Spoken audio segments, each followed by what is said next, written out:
మకరం వారికి కనుక చూసుకున్నట్లయితే మీకు మీ యొక్క జీవితంలో ధనపరమైన విషయాల్లో ఎందుకు వెనకబడి ఉంటున్నారు, వివాహ సంబంధించిన విషయాలు ఎందుకు అవ్వటం లేదు, అవ్వాలంటే ఏం చేయాలి, అదేవిధంగా కెరీర్, పూర్వజన్మ కర్మ, ఆకస్మిక సంఘటనలు, అసలు ఎక్కడ ఏం చేస్తే మీకు అవాయిడ్ అవుతాయి, ఏ పరిహారం చేసుకోవాలి అనేటువంటి అంశాలు చెప్తుంది నేనైనప్పటికీ చెప్పిస్తుంది సాక్షాత్ లలిత అమ్మవారిగా భావిస్తూ ఆ లలితాంబిక అమ్మవారి అనుగ్రహం మకర రాశి వారికి పూర్తిగా కలగాలని మనస్ఫూర్తి కోరుకుంటూ, మకర లగ్నం అనుకోండి, రాశి అనుకోండి, వీళ్ళకు ఉన్నటువంటి ప్లస్ పాయింట్ ఏంటంటే బాగా కష్టపడగలుగుతారు.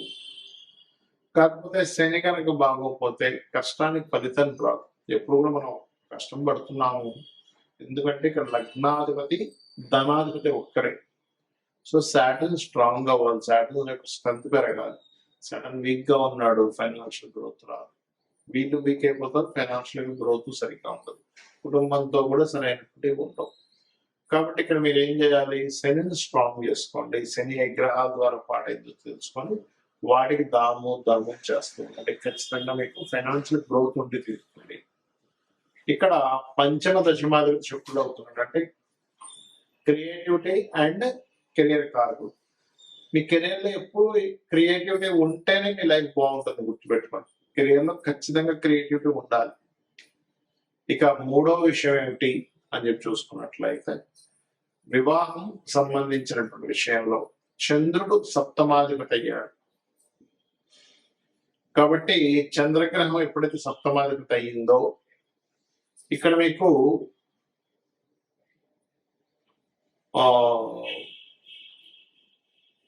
వివాహం విషయంలో కొంచెం తల్లిగారి ఇన్వాల్వ్మెంట్ వల్ల, లేకపోతే అదే అవుతుంది, ఒకవేళ చంద్రుడు పాడైతే అదే తల్లిగారి ఇన్వాల్వ్మెంట్ వల్ల, బంధువర్గ ఇన్వాల్వ్మెంట్ వల్ల ఇబ్బంది అవుతుంది. కాబట్టి మీరు కొంచెం మెడిటేషన్ చేస్తూ, అందులో ముఖ్యంగా ఓం కామేశ్వర మాంగళ్య సూత్ర సూర్య కంతరాయ మంత్రం చేసుకుంటూ ఉంటే ఖచ్చితంగా మీకు వివాహం సంబంధించిన విషయాలు ముందుకొలుగుతాయి. మీకు పూర్వజన్మ కర్మకారక ప్లానెట్ మార్స్ అవుతాడు. కాబట్టి మీరు ఎప్పుడైనా సరే గుర్తుపెట్టుకోండి, భూములు కొనుగోలు చేసే విషయంలో రాంగ్ స్టెప్ పడడం వల్ల డౌన్ఫాల్ అవుతుంది లైఫ్ లో. కాబట్టి ఈ భూములు కొనుగోలు చేసే విషయంలో రాంగ్ స్టెప్ అనేటువంటిది పడకూడదు, గుర్తుపెట్టుకోండి. ఇది చాలా చాలా ప్రధానంగా చూసుకోవాల్సినటువంటి అంశం. ఇక మీరు నిత్యము చేయవలసిన దేవతారాధన కూడా లలితా సహస్రనామం చేసుకోండి, అన్ని కూడా బాగుంటుంది. ఇప్పుడు మనం చెప్పుకున్న అంశాలు ఏవైతే ఉన్నాయో, ఎవరికైతే యాక్సిడెంట్ అనుకున్నామో, లేకపోతే షేర్ మార్కెట్ లో లాస్ ఉంటుంది, ఇవన్నీ అసలు ఎప్పుడు జరుగుతాయి లైఫ్ లో చూసుకున్నట్లయితే, ఎప్పుడు కూడా దానికి సంబంధించిన దశ రావాలి. అంటే షేర్ మార్కెట్ పంచమం 5 to 8 లెవెల్ కాంబినేషన్, ఆ 5 to 8 లెవెల్ కాంబినేషన్ పాడైనటువంటి మహాదశ రావాలి. ఆ దశలు రాకుండా మీకు ఏమి ఇబ్బంది ఉండదు, గుర్తుపెట్టుకోండి. అదేవిధంగా యాక్సిడెంట్ అనుకున్నాం, యాక్సిడెంట్స్ అనుకుంటే 4 and 8 కాంబినేషన్ పాడైనటువంటి మహాదశ రావాలి. అలా కాకుండా బాగున్న దశ అనుకోండి 4 and 8 కాంబినేషన్ లో, అప్పుడు ఆస్తులు కలిసి వస్తాయి ఆకస్మికంగా. అది తండ్రి ఆస్తి కావచ్చు, ఒక్కోసారి తాతగారి ఆస్తి కావచ్చు, సొంతంగా సంపాదించుకోవాలంటే థర్డ్ హౌస్ రిలేటెడ్ ఉంటాయి. ఎంతసేపు 4-8 వచ్చిందాక అమ్మో నాకు యాక్సిడెంట్ అయిపోతుంది భయపడ్డాం కాదు, అది ఒక్కొక్కసారి ఆస్తిని కూడా ఇస్తుంది. రీసెర్చెస్ అంటే ఒక్కొక్కసారి మనం ఏదైనా ఎడ్యుకేషన్ రిలేటెడ్ సంబంధించిన దాంట్లో మనం చేసేటువంటి దాంట్లో పిహెచ్డి అవి చేస్తూ ఉంటాం, అటువంటి వాటిల్లో ధనయోగాన్ని ఇస్తూ ఉంటుంది. అదేవిధంగా వివాహం అవ్వట్లేదు, వివాహం అవ్వాలి అంటే సప్తమాన్ని యాక్టివ్ చేసే మహాదశలు వస్తుందా లేదా, ఒక్కోసారి సప్తమాన్ని డియాక్టివ్ చేసే మహాదశలు వస్తుంది, అంటే 6వ అధిపతి మహాదశ. ఓకే, అదేవిధంగా 12వ అధిపతి మహాదశ, లేకపోతే 9వ అధిపతి మహాదశలు, ఇవన్నీ కూడా సప్తమాన్ని డియాక్టివేట్ చేస్తూ ఉంటాయి. అప్పుడు అదేమవుతుంటుంది, మనం ఎంత ప్రయత్నం చేస్తున్నా అది ముందుకు కదలదు. అప్పుడు ఓకే, ఈ గ్రహాల వల్ల వస్తుంది కాబట్టి ఈ గ్రహాలకు దానం. ఒక్కొక్క గ్రహానికి పర్టికులర్ గా జన్మజన్మకి శాస్త్రాలు కొంత చెప్పారు. ఇప్పుడు రవి పాడయ్యాడు, గోధుమ దానంగా ఇస్తూ ఉండాలి. ఆదివారం నాడు ఆరెంజ్ కలర్ వస్త్రంతో సహా కేజీ పావు, ఏ దానమైనా కేజీ పావు ఇవ్వాలి. చంద్రుడు అనుకోండి బియ్యము, తెలుపు రంగు వస్త్రం, blouse piece, okay blouse piece లేదా షర్ట్ పీస్ ఇస్తారు, ఫ్లాట్ ప్యాంట్ పీస్ ఇస్తారు, మీ ఇష్టం.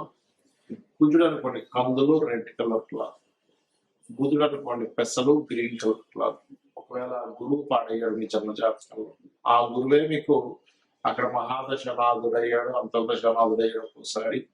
ఆ మీ యొక్క విషయాన్ని అపురూపంలో, లేకపోతే వివాహం వెనక్కి వెళ్ళే విషయంలోనో, సంపాదన సరిగ్గా లేని విషయాలకు అది కనెక్ట్ అయింది. అప్పుడు శనగలు దానంగా ఇవ్వాలి. రెండో ఫ్లూట్లో శుక్రుడు పాడయ్యాడు అనుకున్న ఉదాహరణకు మీ జన్మజాతకంలో బొబ్బర్లు, తెలుపు రంగు వస్త్రము దానంగా ఇవ్వాలి. శని అనుకోండి నువ్వులు and blue colour cloth, Rahu అయితే మినువులు, సెమిల్ కలర్ క్లాత్, కేతు అయితే ఉలవలు, మల్టీ కలర్ క్లాత్. అయితే ఎప్పుడు కూడా చాలా మంది దానం ఇచ్చేటువంటి విషయాల్లో కూడా ఏమంటే మేము ఆలయానికి వెళ్ళి అక్కడ ఒక మూలను పెట్టేసి వెళ్ళిపోతాము అంటుంటారు. అలా మీరు కనుక మూలను పెట్టేసి వెళ్ళిపోతే అది దానం కిందకి రాదు.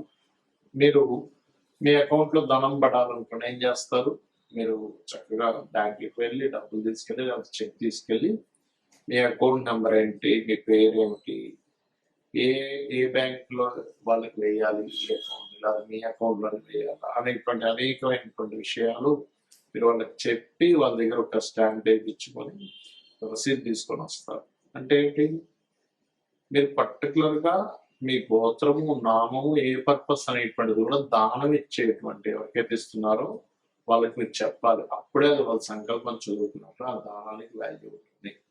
సరే గోవులు మనకి దానం ఇవ్వడానికి సరైన పర్సన్స్ దొరకట్లేదు, గోవులు తినిపించవచ్చా? ఖచ్చితంగా తినిపించవచ్చు. అయితే నువ్వులు తినిపించకూడదు. అది ఏదైనా ప్రెగ్నెన్సీతో ఉందంటే అది మనకి మిస్క్యారేజ్ అవుతుంది, అది మళ్ళీ పాపం పుణ్యం కాస్త.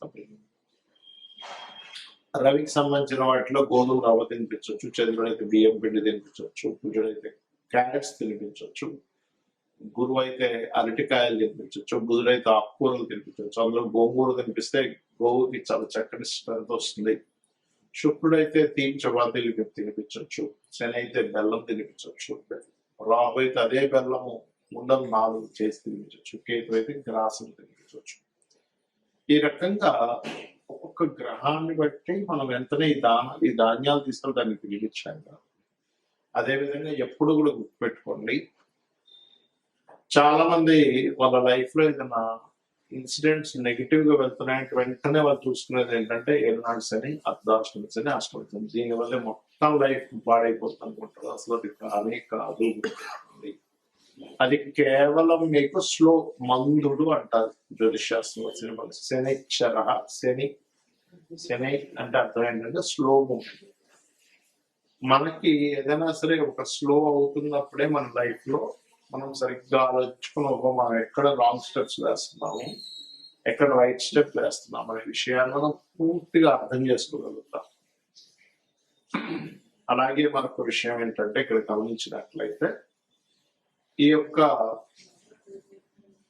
కాలసర్ప యోగాలు కూడా మీ జాతకంలో నేను ఇప్పటికీ చాలాసార్లు ఎక్స్ప్లెయిన్ చేశాను. 180 మంది దేశ నాయకులు ఉంది కాలసర్ప దోషము. మరి వాళ్ళందరూ ప్రెసిడెంట్లు ఒక్కసారి ఆలోచించండి. ఏదో మూఢత్వంలో కాలసర్ప యోగం ఉంది, నాకేమీ కలిసి రాదు, నా జీవితం ఇంతే, నాకేం చేసినా కలిసి రాదు, మూఢత్వం ఉండకండి. జ్యోతిష్ శాస్త్రం అంటే మనకు వెలుగునిచ్చేది, అసలు మీకు రూట్ ఎటుందని చెప్పేది. అంతగా నీకు ఎందుకు పనికిరావు, ఎందుకు పనికిరావు అని చెప్పడానికి జ్యోతిష్ శాస్త్రం అవసరం లేదు. కాబట్టి ఎన్నాడు సరే కాలసర్ప యోగం విషయంలో పెద్ద సీరియస్ గా తీసుకోకండి. అది కాదు, మీ పర్సనల్ చార్ట్ లో ఉండే మీ మహాదశలు, అంతర్దశలు, ఇప్పుడు మనం చెప్పుకున్నాం 5 అంశాలు. ఒకటేంటి, మీకు వివాహం అవ్వాలన్నా, ధనం కలగాలన్నా, లేకపోతే ఏంటి ఆ పర్టికులర్ గ్రహాన్ని యోగం అది యోగ్యవంతంగా మారాలి. అది కంబస్ట్ అయి ఉంటుంది, ఒక్కోసారి అస్తంగత దోషంలో ఉంటుంది, లేకపోతే పాపకత్తిలో ఉంటుంది. అలాంటప్పుడు మీకు వివాహం అవ్వకపోవడమో, ధనం రాకపోవడమో, లేకపోతే మీరు అనుకున్నటువంటి స్టేజ్కి కెరియర్ లో వెళ్ళలేకపోవడమో, ఆకస్మిక సంఘటనలు జరగడమో, అప్పులు పాల్గొనడమో జరుగుతుంది.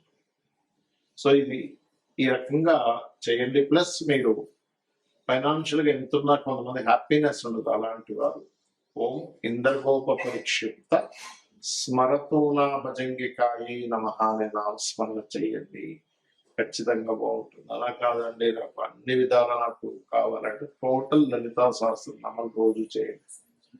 రోజు గనక నిత్యము లలితా సహస్రనామాన్ని ఎవరైతే శ్రవణము పఠనము చేస్తారో ఖచ్చితంగా వారికి ఎటువంటి ఇబ్బందులు ఉన్నా కొన్ని జన్మ పాప ఫలితాలను తొలగిస్తుందట అమ్మవారు. అందులో ఒక్క నామం చాలదు, మన ఎన్నో జన్మల పాపాలను తొలగించి ఇంకెవరైనా మిగులు ఉన్నాయా అని అడుగుతుందట.